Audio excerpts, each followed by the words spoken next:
Okay, we're going to get started. We're running a little bit late and we have so much that we want to do and we don't want to keep you here all night. Hi everyone, we're going to get started. Now that it looks like most people are at tables, and there may be a few more people wandering in. So good evening and welcome. I thank you all so much for being here. I'm Nancy Gagne, I'm the Executive Director of the South Orange Maplewood Community Coalition on Race. This program tonight is part of our annual Conversations on Race series. We do this every year. And this year it is coming out of our community engagement mission focus group that has worked on it. And the committee and team leaders, if you can just stand or raise your hands if you worked on this effort tonight. Thank you so much to the committee. I would also like to ask all of our trustees who are here tonight, our Board of Trustees, if you would stand up.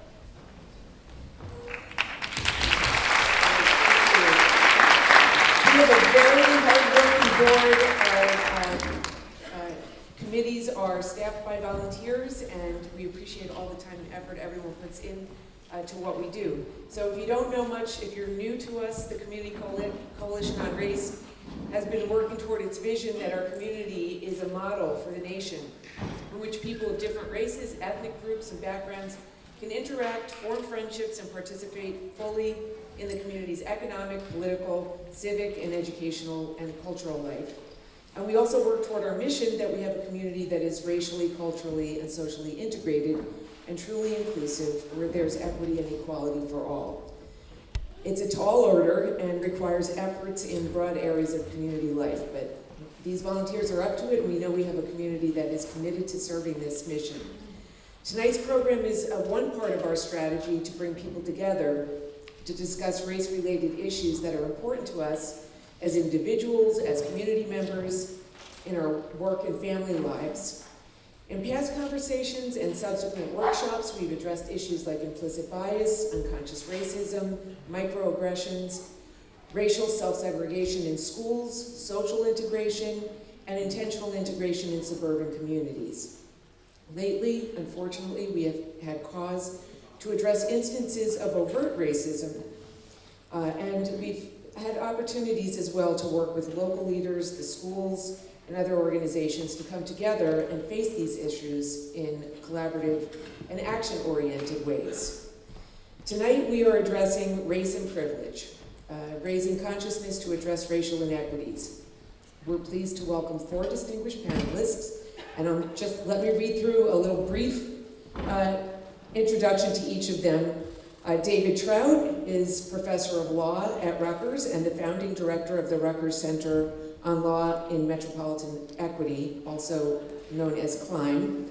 David writes about the intersections of race, class, and place, and we've been fortunate to have had Professor Troutt with us in the past to talk about his very excellent book, The Price of Paradise, The Costs of Inequality and a Vision for a More Equitable America.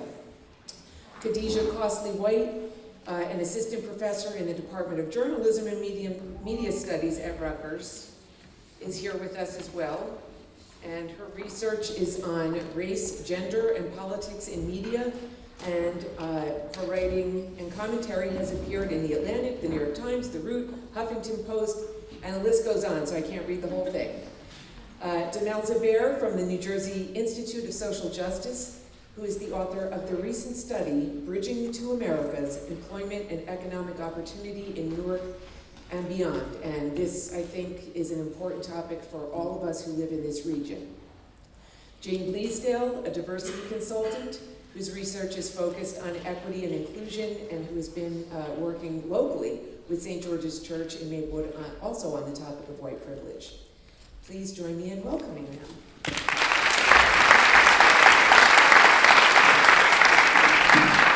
And now I'd like to bring up our program director, Audrey Rowe, who will be the panel facilitator for tonight's conversation.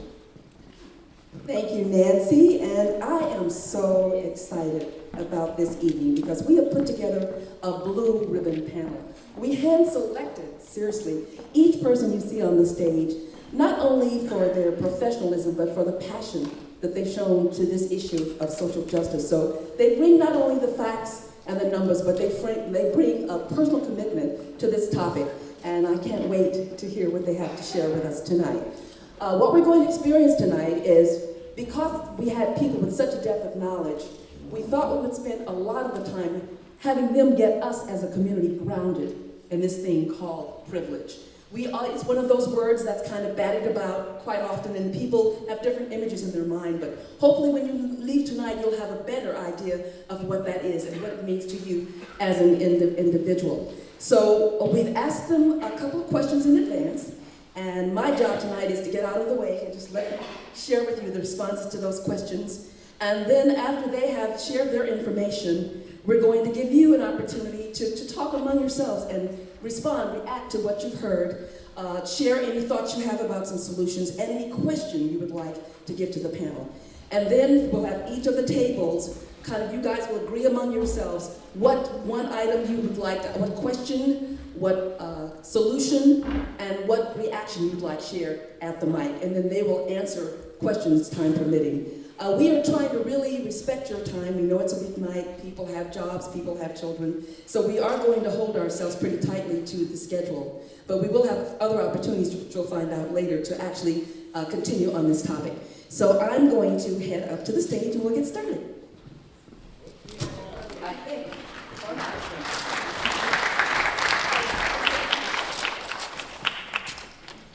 Okay, the first question we ask our panelists to consider is, what is privilege actually from your perspective? Privilege in general and white privilege in particular. And I'm going to ask if we can start with Jane. Can you just share your thoughts? There should be a mic. Thank you. Hello, everybody. It's good to be here. It's a lot easier, I just realized, working with teenagers. So if we appear a little nervous, just know that when you're in your hometown, it's a bit different. So I define privilege initially as my accent, although my mother thinks I talk like a Yank. There's not a day goes by in the 16 years that I've lived in the USA that somebody hasn't said, your accent is lovely. And furthermore, my privilege has been perpetuated by my whiteness, and I experienced that when I left the UK and went to teach in the Bahamas, and everybody wanted me to teach their kid because I was the nice English lady. Those of you who know me know there's a couple of words in there that don't really fit me. But then as I went through education and I worked in public and private schools, I've been a high school educator and administrator for 20 years, what I found and what I realized was really the privilege that white people experience on a daily basis has permeated our education system to the point where we don't even realize the benefits that we have. So I think when I start off working with kids, I always start off with that, it's great to be white.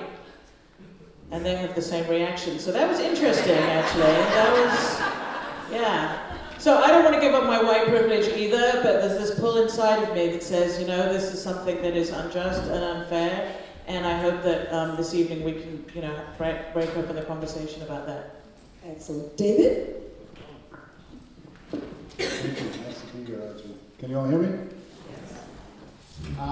Boy, this is a tough one. I think I'll define it in primarily negative terms. Privilege, for me, as a general concept, with respect to race, is not having to know something, particularly harmful, or experiencing that harm in a way that is probabilistically always less severe based on your status. So it's not having to know something that's particularly harmful, or if experiencing that sort of harm, tending to experience that harm in a much diminished form thanks to your status. And I equate it a little bit with the civil rights housing idea. It's also in employment. But the notion of disparate impact. So disparate impact, as some of you may know, who've looked at housing law cases, is a doctrine that will find that racial discrimination occurs because a particular policy that may be racially neutral on its face tends to have an impact disproportionately that hurts folks of color or other protected groups, religious minorities, gender, etc. So we might imagine a campaign of urban renewal in which certain neighborhoods are to have particular properties removed because they're blighted. And the hope is that it will do all sorts of revitalizing things for that particular area as well as for the city's tax revenues as a whole. But it turns out that even though this urban renewal policy is on its face racially neutral, nearly all the residents of the neighborhood whose homes will be lost are Puerto Rican. So we would say that this is a policy of urban renewal that has a disparate impact on Puerto Ricans. But there's a flip side to this too, and that is not as often thought about when we consider notions of disproportionate proof, and that is disparate benefit. Now, David, let me just stop. You've probably figured out that David is our housing expert, right? He's going to talk more about that in detail a little bit later. But if I may, can I move us along just in terms of a general definition, and you can continue to share some of that when you get more detail. Let me ask Demelza, what is privilege and white privilege from your perspective in your area of focus? Thank you. So the way that I think of privilege specifically is when the system or the laws or the policies are designed to favor a particular group, whether it's explicit on its face or it's whether that's the way that they're implemented. I'll give both a statistical example and then I want to share just a personal anecdote. So, for instance, for many years, crack cocaine was sentenced at a 100-to-1 disparity with powder cocaine. And that was clearly racial bias written into the law. And that meant that if you were caught with a gram of powder cocaine, you were looking at a month versus 100 months for someone caught with crack cocaine. And when the law was actually amended, because of the recognition by both political parties of the racial disparity, it was only brought down to an 18-to-1 disparity. So they still kept an enormous disparity, but they said, we improved it, now it's not 100-to-1, it's 18-to-1. So it's when you see that kind of disparity and the best work of politicians of both parties who recognize that is to reduce it to 18-to-1, that's privilege and bias built into the system. And when I think about my personal experiences, so I am actually of mixed race heritage, but I have fair skin and blonde hair. My grandmother actually went from rural Kentucky to Illinois many years ago and passed. She basically lived as a white person because she had lighter skin, and that was something she did because she would not have been able to get a job. She would not have been able to marry my grandfather had she not done that, because the laws were written against her. And that's something that even today, when we've made so much progress on so many issues, you still see the laws are stacked against people of color. And so while there's lots of different kinds of privilege, there's gender, there's race, there's income, there's education, you can see that race still intersects with so many different other aspects of privilege that it's something you almost can't disentangle. So it's, to me, one of the most critical ways of looking at, when you're looking at bias or privilege, looking at race and understanding race is essential. Thank you, Demelza. And last but not least, Khadijah. I got my wish in at last. I think the definition of privilege that's always gotten me to really understand it is unearned advantages that one person has over another, right? So it's things that you get that you just didn't earn, that you were just born into, right? White skin is something like that. Being American, being able to read is not one of those things. But like generally speaking, it's things that are unearned. And we talk a lot about privilege, but the importance of privilege actually is linked to power, right? The ways in which unearned advantages are produced and maintained in society. And so as a media scholar, that's what we study. We study, what is power, how does it control? The word that we usually use is hegemony, which is basically the power or dominance that one social group holds over others. And this guy named Antonio Gramsci, this really powerful guy, he wrote about hegemony. And he basically said media is a tool of it. It's a way that we kind of maintain ideologies that make you think, that guy kind of deserves to be president, even though he's not actually qualified in any possible way, right? That hegemony is the way in which we have ideas that have confirmed the way the world should be. And so in order to get my students to understand this, I basically make them stare at a picture of the Senate. Right? If we buy the idea of hegemony, that there's a group in power that wants to stay in power and that they use all the tools available to make that happen, then let's look at the Senate. It's a pretty powerful place. What does that look like? It looks like, picture Donald Trump and Mike Pence next to each other and then multiply that times 40, right? And that's the Senate, right? That's what the Senate mostly looks like. There's like one black woman, two Asian women, and then like, right? But basically it's very white and very male dominated. And they basically start to get the idea, right? And they come up with white, male, wealthy, and some version of white, male, supremacist, ableist, Christian, capitalist, nationalist, heteropatriarchal society that kind of rules the day. Thank you. So from their definitions, hopefully you've started to get kind of a sense of where these panelists fall out in terms of their area of concentration. You've got Jane in the area of education. You've got Khadijah in the area of media. You've got Demelza, who's going to, she's in a number of areas, but particularly tonight she's going to share some information with us about employment or unemployment. And you've got David who's going to talk about some of the psychology as well as the housing issues associated with privilege and white privilege in particular. So what we've asked them to do is to just give you kind of a thumbnail from their perspective in their particular areas of how privilege actually plays out. And I'm going to pass the mic first to Demelza. Thank you. So I'm going to be talking mostly about employment, but I'll just say generally there are huge disparities in access to economic opportunity, particularly by race.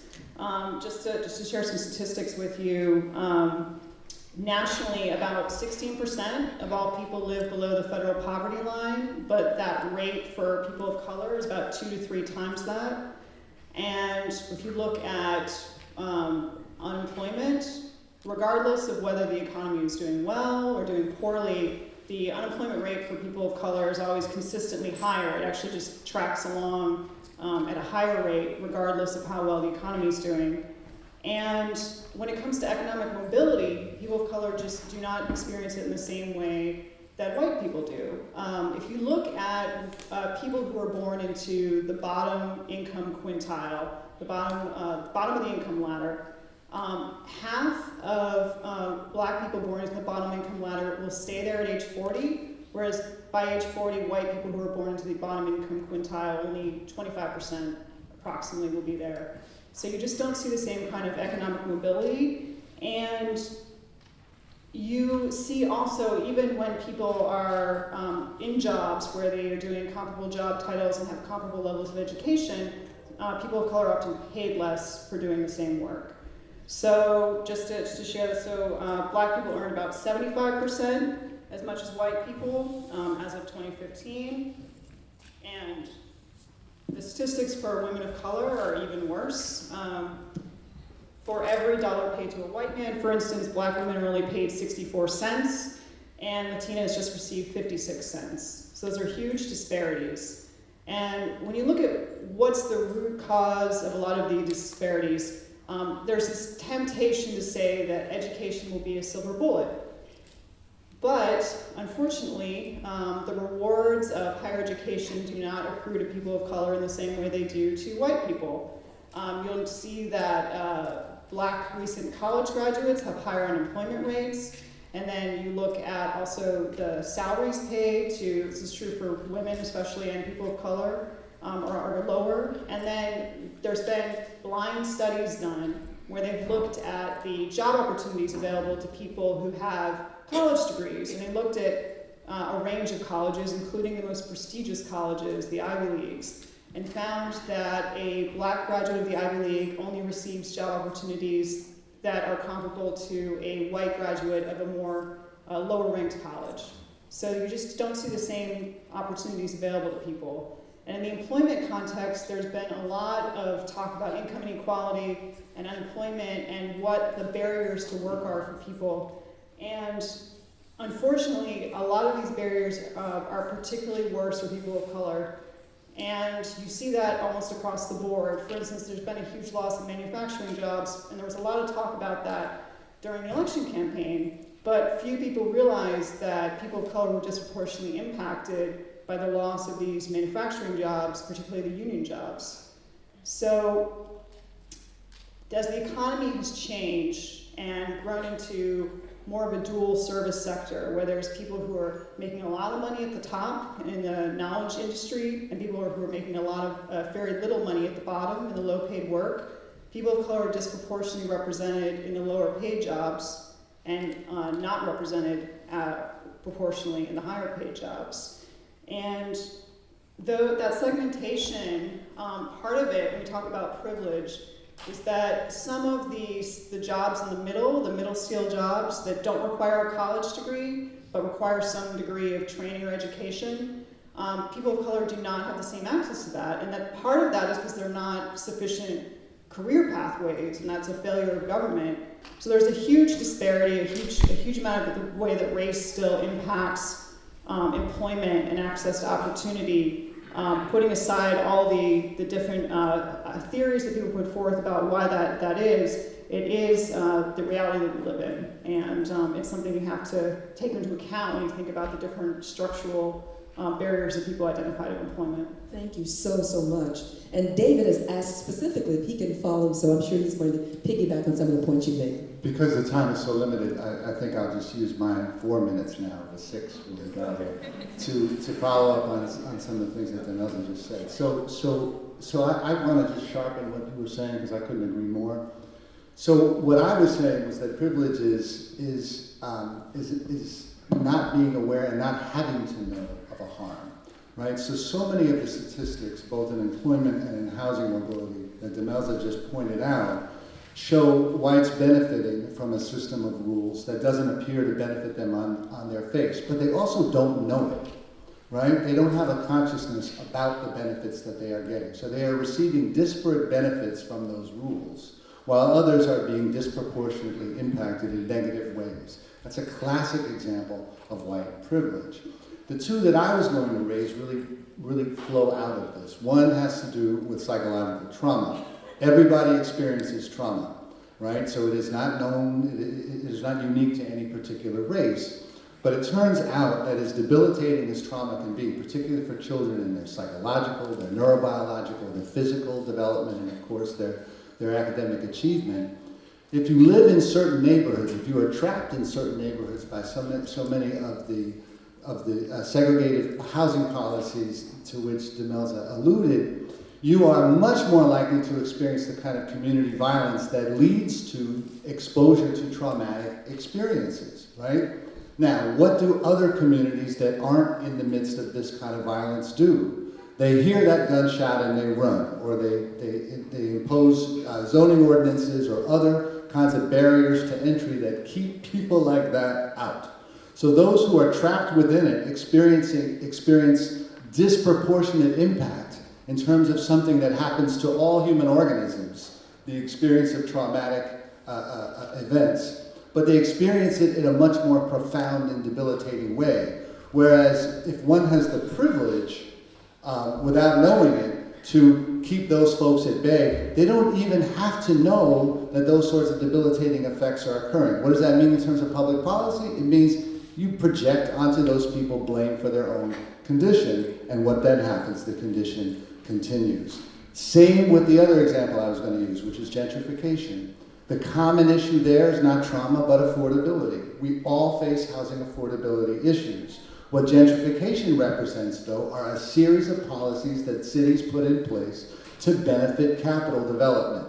And whom does that typically benefit the most? And whom does it typically displace the most? It displaces people of color the most, and it benefits new white entrants, especially those who can afford to buy, and then they experience yet another disparate benefit, which is the mortgage interest deduction, right? We can all get it, but the more money we have to spend on housing, the greater the benefit will be. You move into that gentrified neighborhood, you think you've struck gold, it's wonderful, you cannot see, you do not know the people of color whom by and large you had to displace systematically in order to make that developable land. So those two examples, psychological trauma, as well, the disparate experience of psychological trauma, and the experience of gentrification as a manifestation of widespread housing affordability are experienced very differently, racially and economically, because of privilege in the middle. Excellent. You made great use of those 4 minutes, David. Let's pass the mic. We're going to make you last, Jane, since you started us out. So, Khadijah, would you mind? And I used to teach social work grad students, so you guys are rubbing up on my ignorance. But I did want to say when affirmative action was white is a really great resource for kind of as a book to really consult these ideas.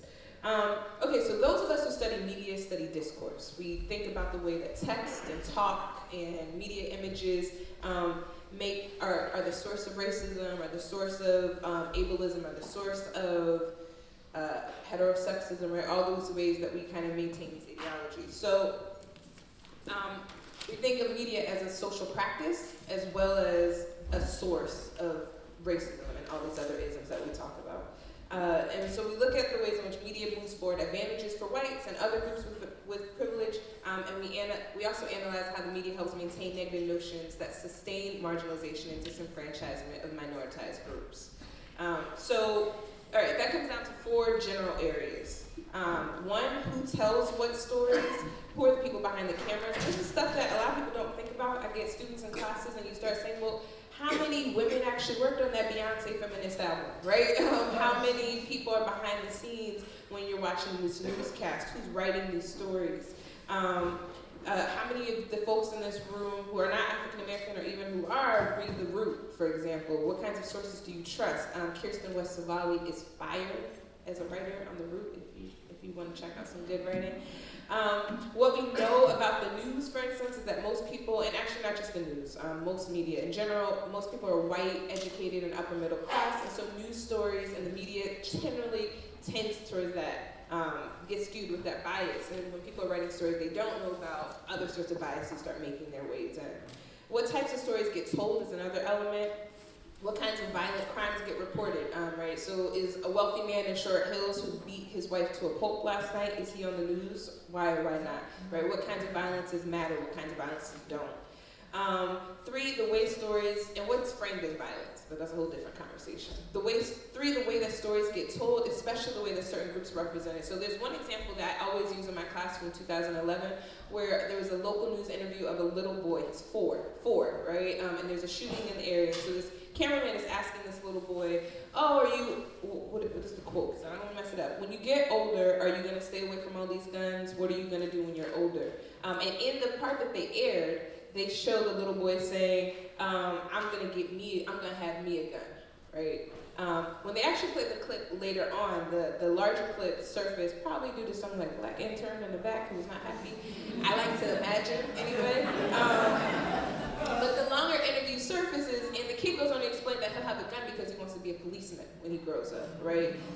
But that's not in the piece. And so you rarely see, and this is how these things happen, right? Who gets interviewed when somebody gets killed? I literally saw a man who was a drug addict who was white in Camden. They found his high school photos, his family. They did all sorts of interviews to depict his shooting, his killing in Camden. And that almost never happens, right? A lot of times when people of color get killed, particularly in urban areas, you see shots of corners, signs, police sirens reflected off the walls, right? It makes it feel like violence is in the very built environment that you see. And you kind of get these images subconsciously. And 4, we like to think in the media about the kinds of actions, policies, and behaviors that come as a result of these issues. And so I time myself. So a lot of times in the media we talk about something called moral panic, when the official reaction to a person or a group of persons or a series of events is out of proportion with the actual threat offered. and it usually has long-lasting repercussions. So one famous thing, there's a famous film, maybe some of you saw, that Ken Burns did a few years ago with his daughter Sarah, that was on the Central Park 5, right? And so that, and they called those kids, they said they were wilding, right? So wilding became a moral panic. In Philadelphia, we had our own moral panic where they started saying that kids were, flash dancing, flash mobs, right? And they were like, oh, there's flash mobs. All of a sudden, flash mob became like mobs of black children just roaming through the streets, right? And this language, like they're animals, right, that gets used. And it was actually, and ultimately resulted in an ordinance that kept black kids basically out of the predominantly white areas, specifically of the city. So these are the things we think about when we think about race. Thank you. And now we're moving into James, who's going to talk about education. In research, I studied the experience of Black and Latino and white youth in public and private education in the US for the past 20 years. And this guy called Bill Gates did a similar study. I wish I'd thought of it first, but he spent $35 million on his study called The Widget Effect. And his study found that it was about teachers and about education and what makes a good teacher. And the day after, in the faculty room at the high school I was working at the time, we were like, we could have saved the guy $35 million and told him in about 20 minutes what makes a good teacher. But in my research, what I found was that, I'm not going to tell you what makes a good teacher, by the way, because I don't want to get into that one. But in my research, what I found was that we habitually think, as a society, that a student's outcome, that their success, is based on how hard they work. And if only they could pull themselves up by their bootstraps, or try a little harder, or sit a little quieter. And in fact, I found for the educators in the room, that especially for high school kids, a teacher's influence is far more deeper and far more reaching than parents, than coaches, than religious communities. That the teacher, the one-on-one engagement a student, a high school student specifically, has with adults every single day is huge. And then, so okay, who's affecting the teachers? And this is for K through 12 education. So I looked into that and, in fact, found that there was zero connection between effective teaching and graduate education. I'm going to say that again for those of you who've done graduate degrees. There is zero connection between effective teaching and graduate education. I did not bring that up in my job talk when I was trying to get a job in a graduate education program. But, so who is affecting these teachers? Who is influencing them? And it is a mixture, it's a combination of background and their own bias on what they bring to the classroom, and then the people who supervise and work with them. So I'm going to let you think about that for a second. So in education, the teacher is absolutely fundamental, which may not be a surprise to many of you, but the rhetoric around the opportunity gap in our country, which some people call the achievement gap, it's not our country, it's yours, but I'd love it to be mine too, is really about, well, if they just would work harder, you know, and if students, everybody has the same opportunity, and if they could just leave behind whatever experiences they're having at home, if only they had, you know, two parents, if only there was a father at home who could really straighten this kid out. And yet the research that I discovered, and Bill Gates helped me with it a little bit, was really that, yes, that does influence students, especially younger students, but older students are so much more affected by the teachers that they have. So then if you think about who teachers are, and I'm not bashing teachers, love teachers, but we are flawed humans. We are people who have grown up in a society with racist messages from media, experiencing unjust laws, and really, from a perspective of a white person, experiencing a lot of privilege. So I'm going to give you an example. If you were at the workshop I did recently, I'm sorry if you heard this, but American education, God bless America, is built on the farming system, right? The idea of the factory farming system. We have X amount of students sitting in a row quietly between 8 and 3 for 180 days of the year. And then they all leave to go to expensive camp upstate, to go and farm the field, right? That's why we have to finish in June. So What happens when a student comes into a traditional learning environment? They're asked to sit down and be quiet, much like a student or a young person experiences when they go to church. To a traditional Protestant or a white church, I'm going to say that, I'm going to put that out there, right? Or to experience another religion, for example, Judaism, right? It's based on, I talk, you listen. And when I'm done, I may let you speak. Yes, I too was raised Catholic, okay? Compare that to the experience of going to a church that's traditionally known as a black church, or a gospel church, right? Where there is call and response, and when you feel moved by the Spirit, you speak. When you feel the need to stand up and dance and to be spiritual, you can do that.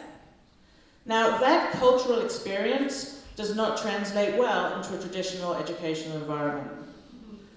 So, schools generally are set up pretty well for kids who will be passive, for kids, this is my other topic, sorry, going off on a tangent, but for kids who will not challenge the status quo.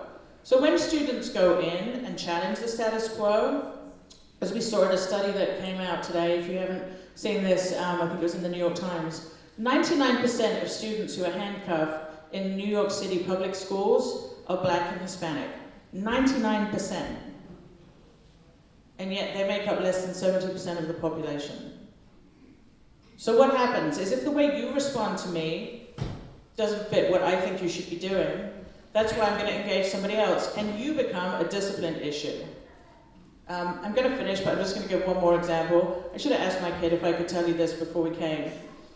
When she went to middle school, before we had the access and equity policy, when we went to back to school night, and math is not her thing, God bless her, she was in the bottom set. We all knew it was the bottom set, but we appreciated calling it college prep. She was in the bottom set for math, and at back to school night, we were the only white parents in the room. And I went home and I said to her, how many white kids in your class? She's like, 2 out of 18 kids. Now, I know there are plenty of white kids who could not do math.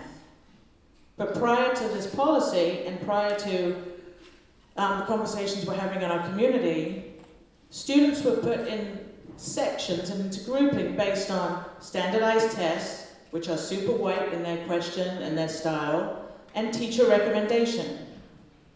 So if we go back to my original point about teacher bias, teacher and our humanity, and the challenges that we have bringing in our expectations to school, education from K through 12 is really, really not an inclusive place. And in fact, it's a bastion of white privilege. So when I interviewed for jobs and I didn't get one, I never thought to myself, is that because I'm white? Right? I never thought that. And yet for people of color, that's something they have to think every day. Did that happen because I'm a person of color? Thank you. A lot to think about. A lot to think about. We're going to, there's the next 2 questions we've asked the panelists to share their responses to. Will be a quicker response, but they get to the difficult heart of the whole issue. And I'm going to ask each of them to give us their thoughts. A thought. Singular. Time being an issue. What remedy they would suggest for minimizing the negative effects of privilege? Let's start with David.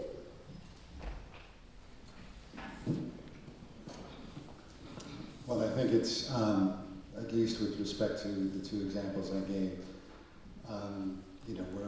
we're trying to be better informed so that we overcome the problem of not knowing what we don't have to know. And it's trying to overcome the lack of compassion and the tendency to manufacture sort of projected reasons for other people's diminished status. And what I've tried to argue in my own work is that we try to recognize those issues we have in common, what I call a kind of progressive mutuality. So I wish I could be more specific, but gentrification is a very complex issue. Psychological trauma is a very complex issue. Both of them need much more light shed upon them. And once we do that, it's important also to recognize not that we can all be traumatized and that we can all struggle with questions of affordability, but also to acknowledge that we are not all equally harmed by these issues, and that we therefore bear some responsibility in that knowledge. Thank you, David. Jane, you want to try that one? I'm just wondering how brave I can be here. All right, so I'm going to go big or go home. It's about the only good sport analogy I know. So when there's a conversation about rezoning in our district, don't think I don't want my kids to go to that school because those kids go there. White people. Yes. I don't even know if she's recording me. A few years ago when we were talking about rezoning and we were in the Clinton district, parents from Tuscan said some really terrible things about Clinton and about our kids and about the district. And I'm just going to name it because it totally came down to, I do not want my kids to go to that school. That's predominantly an English language learner school, it was the English language learner school. Now, that school's turned their test scores around and done many other things, but it still has an incredible feeling when you walk into the building. I've never been to Tuscan, so I can't say it doesn't. And this isn't a judgment of the kids or the school, but the conversations at the town hall around that were highly offensive in terms of, I want my kids to keep the privilege that they have, right? Beverly Daniels-Tatum, who spoke to this group last year, said, racism and privilege is in the air that we breathe. And it is like traveling up a down escalator. So white people, I'm sending this to you directly, travel up the down escalator. And when you see privilege happening, question it. When you see the person behind you in the food store getting treated, you're getting asked for ID when you're not, ask about it. When you see somebody getting about a different parking space to you, ask about it. When you see the person on the train, make sure that you have your ID, the train guard. It really is difficult being bilingual. Right? When your ID is not checked, a friend of mine who walked into New York Penn Station recently, Amtrak, watched 4 white people ahead of him go in. Not one of them had to show their ticket in the waiting room, and he was asked for his ticket and his ID. You know, he's a filmmaker, and he's got more money than I'll ever have.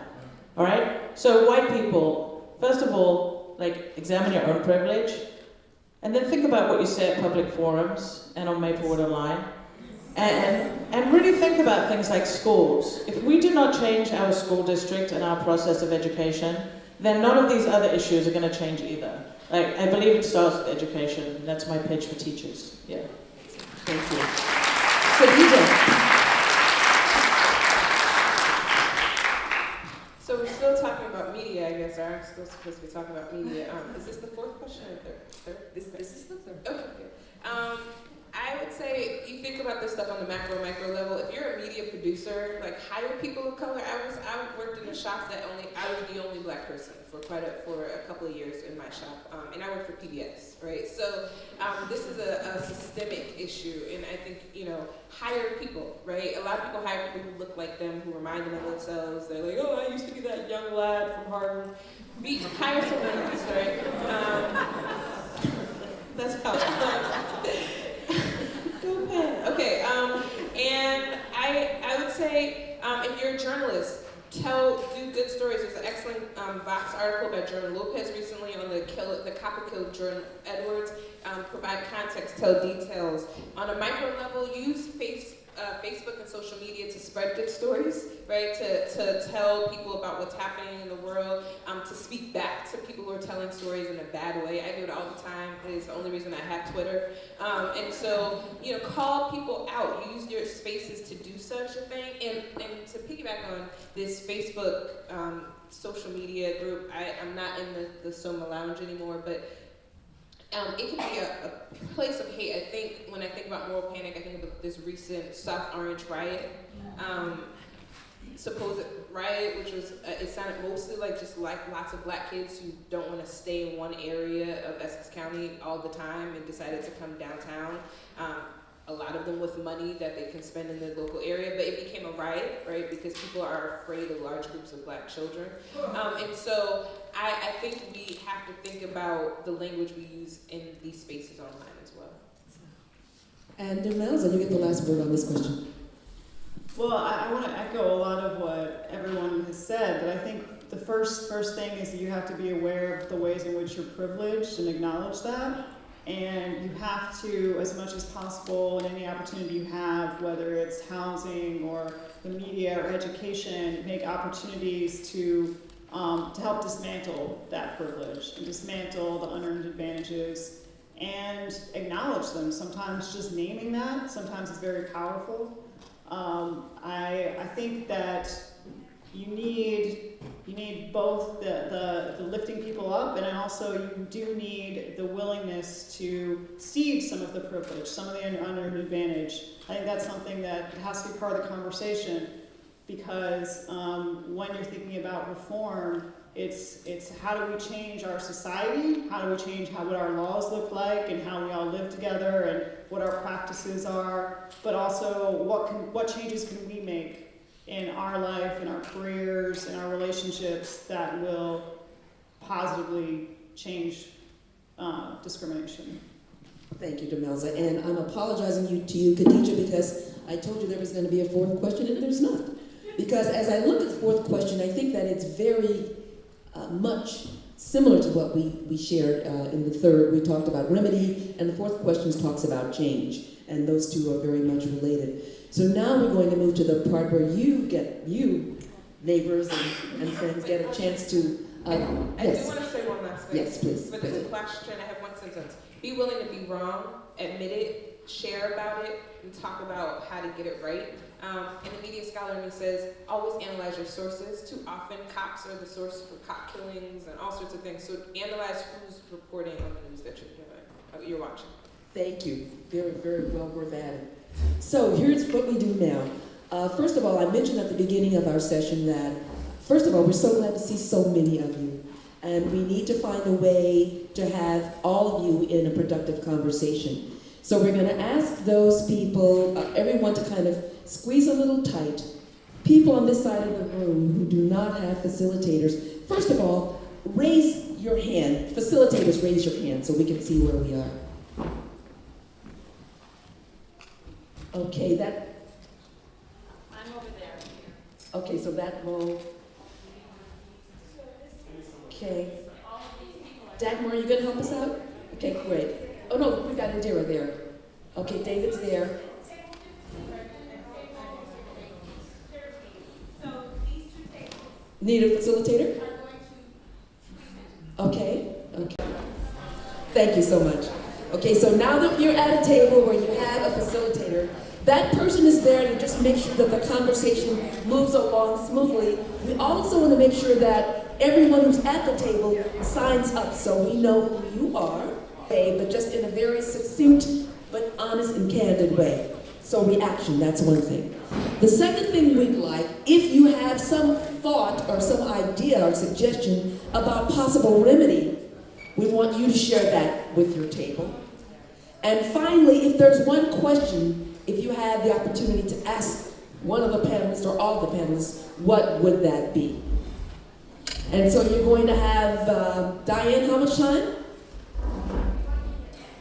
Yes, I do. Okay, so you've got 20 minutes. And the one thing I'd like to do for you to keep in mind while you're having this conversation, this is all about community.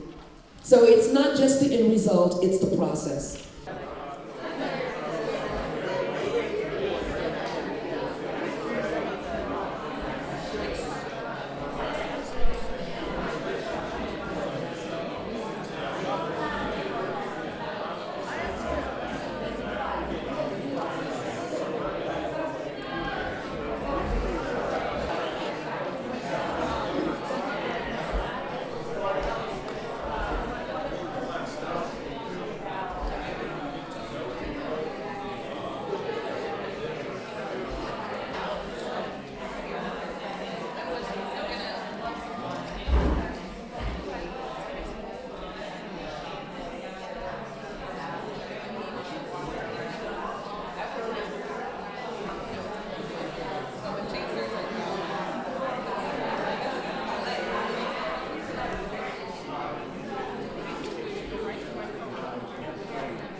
Okay, folks, sadly, I must tell you, this is like your 3-minute warning or your breaking point. Now, this is the point where you take what you've talked about to this point and you decide as a table what you want to share as the most significant point with the group. And one of you, probably your facilitator, will be the person who shares that on your behalf. The rule we're going to have, however, is that we know that there were some great conversations and great minds think alike. So many of you may have some of the same comments, etc.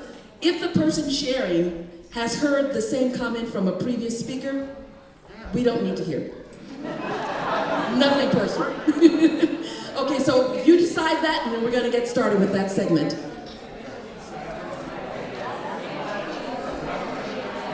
I'm going to hand the mic, and then the representative is going to be very succinct, is going to share a reaction from the table, is going to share if there is a solution or remedy, and lastly, a question.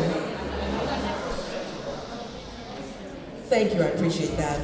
I'm going to board the questions here so that we can make sure that our panelists have those to respond to at the end of the table lineup. So we've got the first 5 tables here, excellent. First 6 tables, I love it. We're going to start with Lee from table number 1. We needed more time for this. This was a very important discussion. And first of all, the subject of privilege. One of the members at our table had been in a situation where she had an opportunity to get a good job through a connection. That's privilege. And the thing that our table decided is when you have that opportunity, you have that privilege, take the job, go into the organization, and do what you can to make the organization broader and more diverse. And the other thing that we decided was that we have to make our relationships, people that we socialize with, more diverse. And how do you do it? You just go out and you say hi to people and smile and shake their hand and talk to them. And your question? Do you have a question for the panel? If not, just pass the mic. No, I don't have a Thank question. you very much. But some of you, I got some stories I want to discuss. Just pass the mic, thank you. Hi, so I'm from table 2. We talked a lot about the structural inequities that were discussed and that we found those really interesting. We definitely thought that integration was the key because knowing people seems to change your thought basis. Like if you know someone and care about someone, that tends to make you think more about how they would be feeling or how they might be treated in that situation. And we talked about specifically the need for early integration, particularly of children, before fears start, both for those kids and for their parents. We talked a little bit about when children are raised together and you know your children's friends, that 5-year-old's not scary no matter what they look like. And so when that kid's 15, they're still not scary because you've known them their whole life. We did have a question. The question was, if you have a multiracial child who can quote-unquote pass as white, but chooses to pass as white, what, if anything, would you do to impart to that child the need to maybe choose not to pass?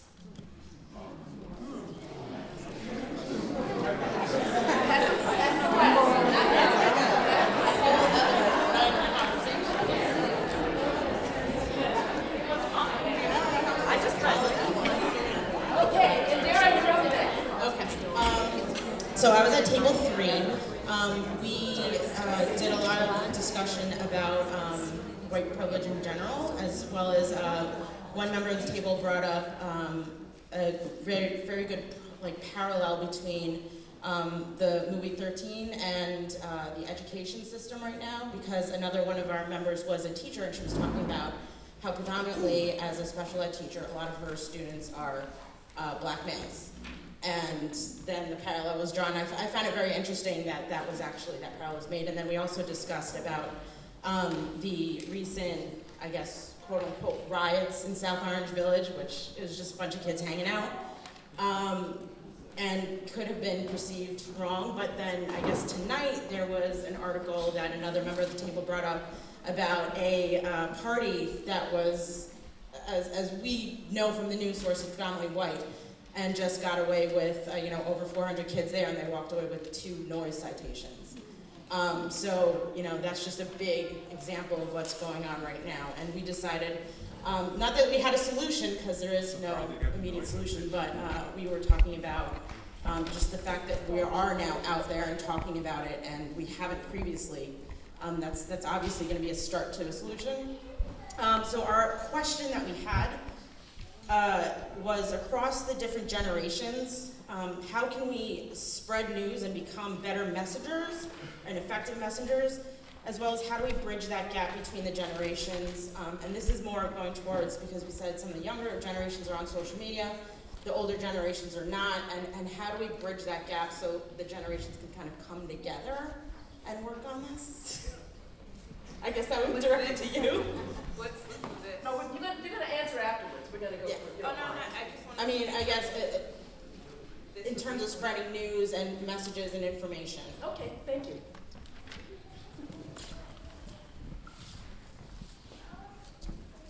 May I start? Good evening, and thank you to the panelists. You guys were very informative, and enjoyed listening to you a lot. And you sparked a lot of conversation. We didn't have enough time. And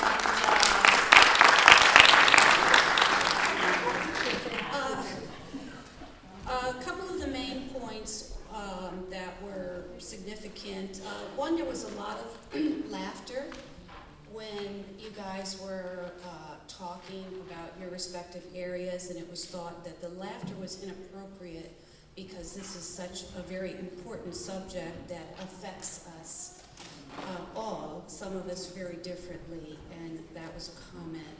The issue of language came up again, which was talked about in media, and that language is used to sugarcoat and sanitize a lot of the racism and the actions coming from racism. Another point that came up was that people benefit from white privilege. White people benefit from white privilege. And although they might acknowledge that there is complicity, that many people do not want to dismantle white privilege, even though they are aware of it and don't want other people to suffer from negative effects, but they don't want to dismantle it. So that was another point. May I ask, did you guys have a specific question? The specific question was, how do the panelists feel about substituting the word power for privilege? So instead of saying white privilege, you refer to it as white power, which is exactly what it is. Thank you. Thank you very much. My table was table 7, and I know that when the time comes to do the evaluations, we're all going to write that we didn't have enough time to talk because we really were enjoying each other. There were many points were made. There was some talk about gentrification. There were stories about life in our school district here in South Orange, Maplewood. I wanted to draw attention to 2 things. A lot of us were talking about wanting to be better at calling out white privilege when we see it, and we also, a number of people said that one has to pick one's battles, and we have a concrete suggestion and we have a question. And our concrete suggestion was that to look for ways to make the media, our local media, Village Green, Matters Magazine, the News Record, to work to make those more representative of the people we have in our towns. So that was we can write letters, we can send stories, that's one to really work on. And the question was, and this is of course one that the coalition has been working on for 20 years, how do we move from diversity, from having people of various colors living here in our towns, to true integration? Okay, my table was 12, and the first burning question, which I think a lot of people always think of when they come to this event and our coffee house discussions, is how do we get the people who need to hear these messages here?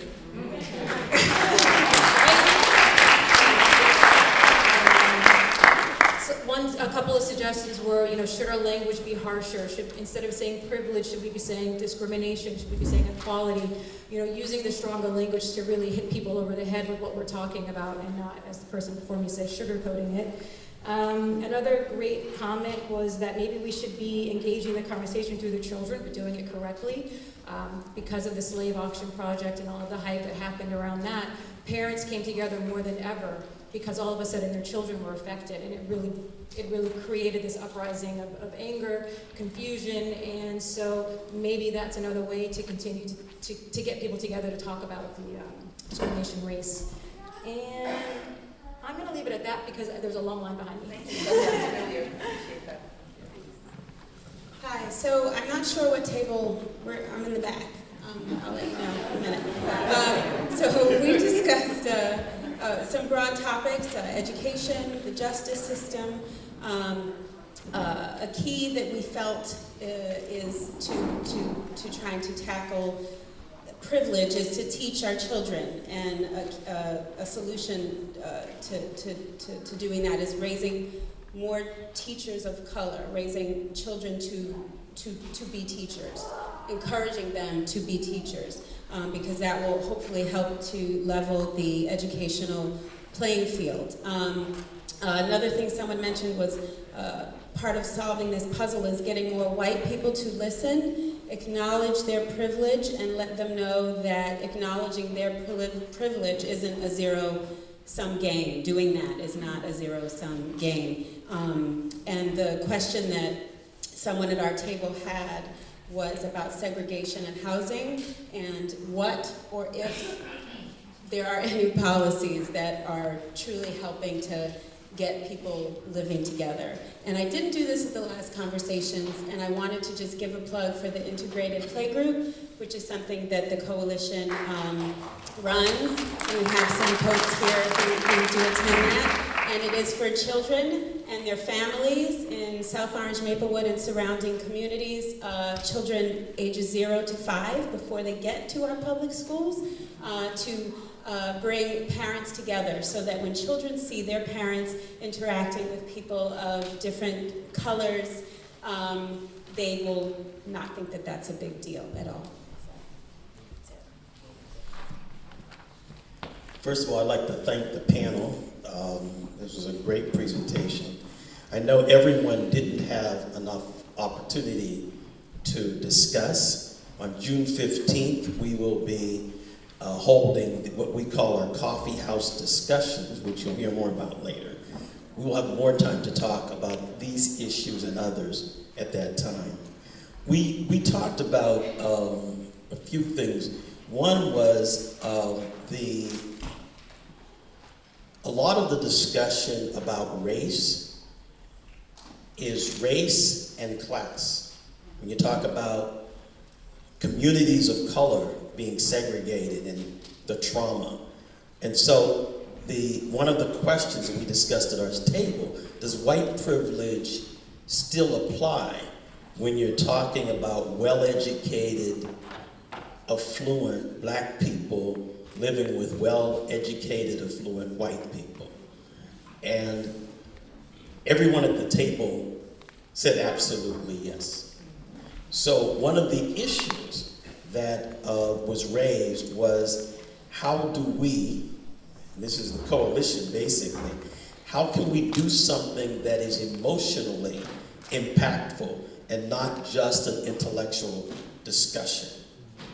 And one of the examples was role reversals in a sort of social psychodrama used as the stimulus, and then have the discussion.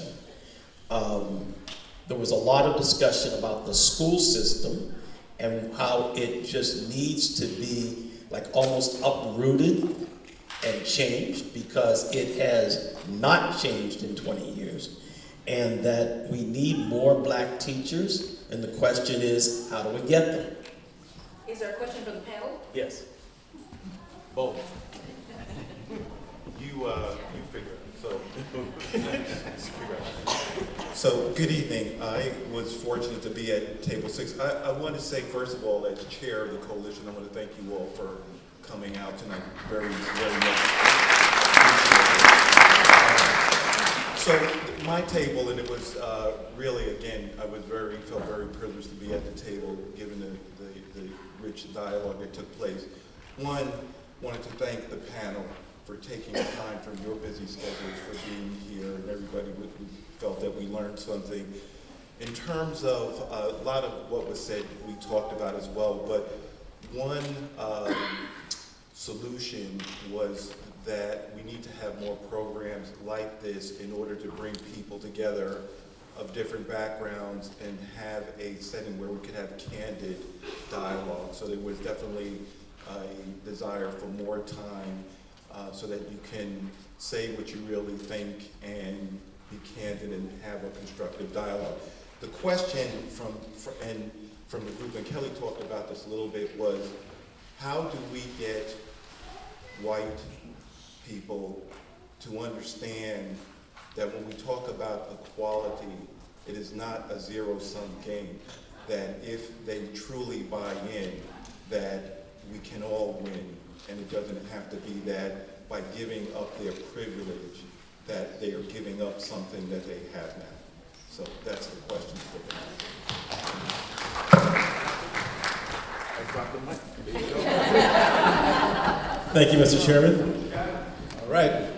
Deborah, Caitlin, Matthew, Eric, John, Amanda, Farella, Annalena, and Christine, thank you. South Orange, Maplewood, Scotch Plains, Newark, all in the house here tonight for this wonderful event. Table 14 right there. We have school teachers, we have educators, we have lobbyists, we have public officials at our table. And all of them came to a consensus to say that their personal response was they felt that they were encouraged, that they could relate, that they appreciated the conversation. They were inspired and they were excited. When you talk about what thoughts and suggestions they have with dealing with white privilege, one is to be aware of the subtle things, the day-to-day. The example of, hey, you're checking the black person's ID, or you're not checking for white people's IDs. The little subtle things. You know, the looks you get, you know, being aware of that in terms of that natural or unnatural conscience. And then also a more concrete question was in terms of dealing with white privileges, why don't we look at combining all the PTA funds in all the schools and then evenly distributing the revenue amongst our lower schools and middle schools? What do you think about that? The first to 5 revenue. Real talk. And then the last thing we had, the question for our panelists was, what is really your theory of change? Thank you very much. Would you restate that again? What is what? What is their real theory of change? What is that change agent? Thank you. Okay, I was at table 8, and in the discussion around the lack of awareness of white people around their privilege, Andrew gave this analogy that fish don't know they are in water. And that was the basis of a lot of our conversation, and the experiences, the different experiences between people of color and white people, and that people of color need to do certain, what was my phrase, have to take certain actions in order to be taken seriously, even, for example, putting a suit on to buy a car. So we also, because we had somebody a white woman at our table who was very involved in a black community in her work, and that led to the discussion of how we might challenge ourselves to participate in activities that really facilitate learning from each other. And some others gave suggestions of that tonight. And that's the tough task. We do that here, but do we do that in our daily lives is the question. And we just had this simple question of, and I found this one interesting, it's not what can white people do, but what can black people do?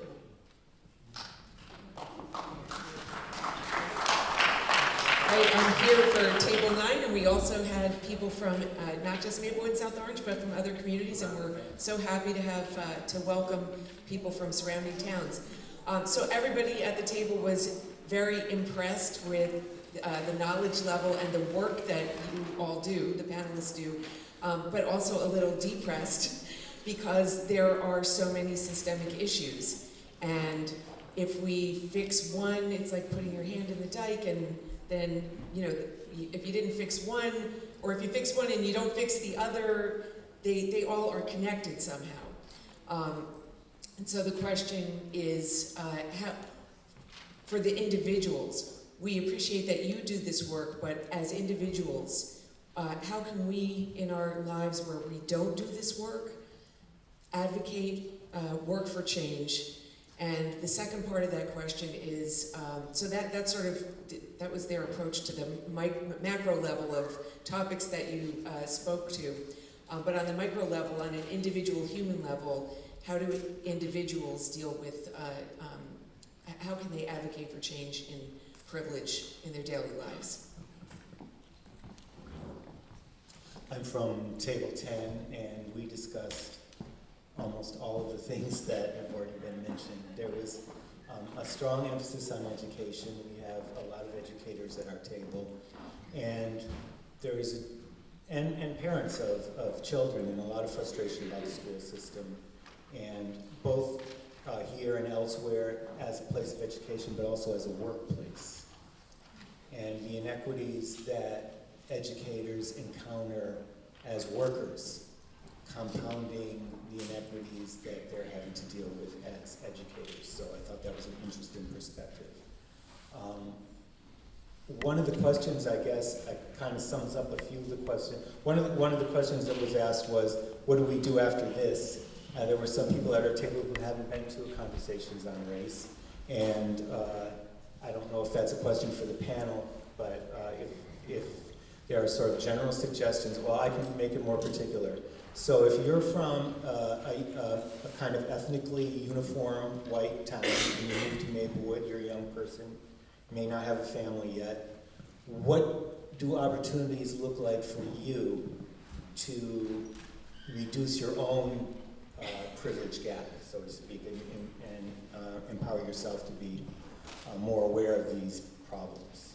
So I guess that would be... Right, there's a way in through privilege that doesn't necessarily exist, I think, through some of the other traditional vehicles for talking about race. Excellent. That's so Demelza, is there one that's, if not, I can read some back to you, but there wasn't one that particularly stuck out to you.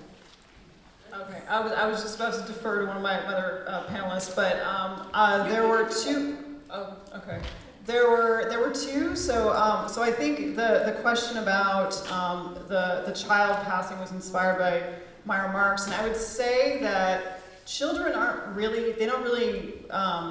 we're not born looking at race the way that we're cultured to. So most kids don't really look at things that way. But I would say that every person, whether they're an adult or a child, should be encouraged to embrace all aspects of their identity, because if you don't, or to the extent that you feel like you have to hide or disguise parts of who you are, you're kind of internalizing whatever stereotypes or negative images or discrimination has been put on you. So that's my thought about that question.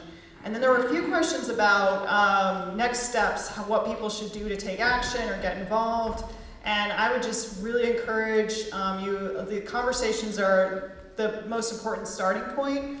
But really, if there are things you feel passionate about, particular issues, like if it's housing or education, get involved and take action. Mobilize, get your neighbors together, contact your member of Congress or your local city council or your mayor, and get involved in an issue. I mean, I think you'd be surprised how much change you can affect by just taking concerted action and just really being committed to a particular issue over time. People respond to that. Okay, great. Khadijah? Hey, so just to piggyback real quick, children recognize race. They start self-segregating by the time they're 3, at least. They recognize race by the time they're 6 months old, and so it's really important just to add on to talk to them about race. They learn from you. So one quick thing, basic micro things you can do, film interactions, pull over. If you see somebody pulled over by the police, I've done it with my husband recently, you film it, right? You never know what might happen. You think before you call the cops. I often have to say, do I want this person to die?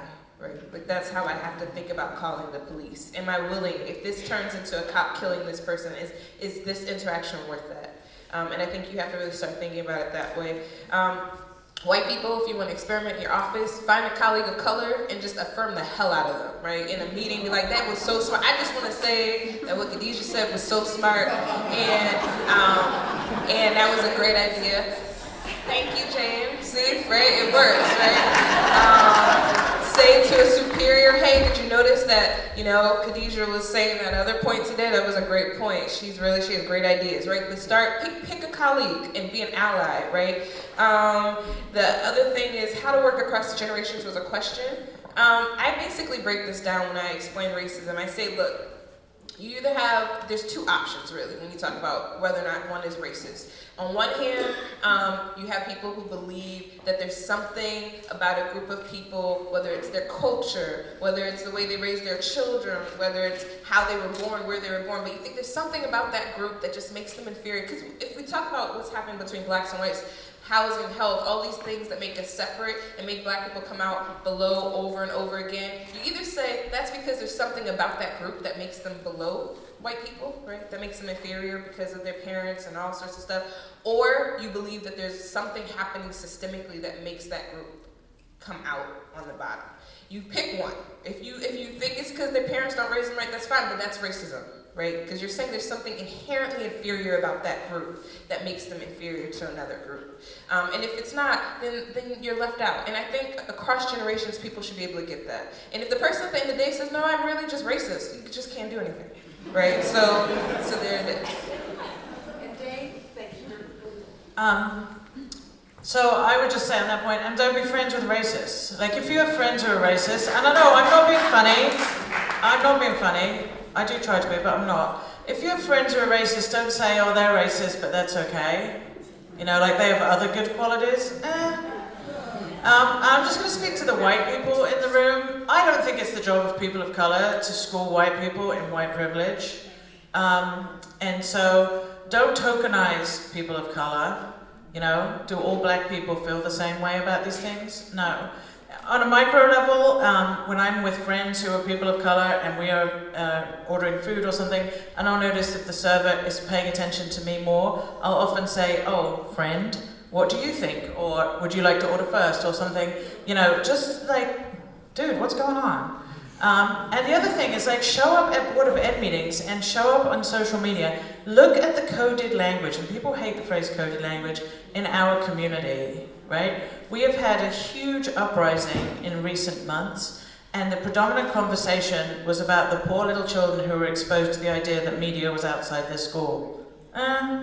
Okay, so check your privilege, understand that you have privilege and that you're biased. We all are. And learn about it, go online. There's so many good resources that you can do. And next time you come to an event like this, ask the person you think would be least likely to attend, right? Don't ask the safe neighbor, ask the person who would be least likely to attend. And if they come and you have a big argument, don't be friends with them. Thank you. Hey, could I just, one quick one? I agree with everything that was said, but there's an author who I would recommend on this. Tim Wise he's just really a lot of fun to read. And so for white folks in the audience who are sort of wanting to read more deeply on this, he does some really excellent work. He's got about 3 or 4 books out. Okay, so we're a minute over our time. Thank you for being so gracious. The one thing we need you to do before you leave, and I'm going to give the mic to Nancy to close, is if you have not filled out an evaluation sheet, we really, really, really need your feedback. It's very quick, very short, and we really need you to do that. And you can do that while you listen to Nancy. And I'm not going to say anything but wonderful thanks, heartfelt thanks to our panelists. This was amazing. So much great information. Thank you for giving your time tonight. Thank you all for coming. I hope that you take everything in that you've heard and spread the word. I'm obliged to say this at the end of all of our efforts.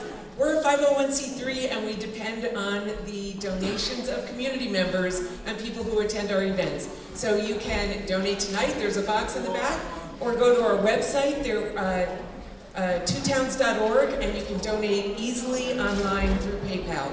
We appreciate it so that you can support this program and all the others that we mentioned that are coming up. Thank you so much.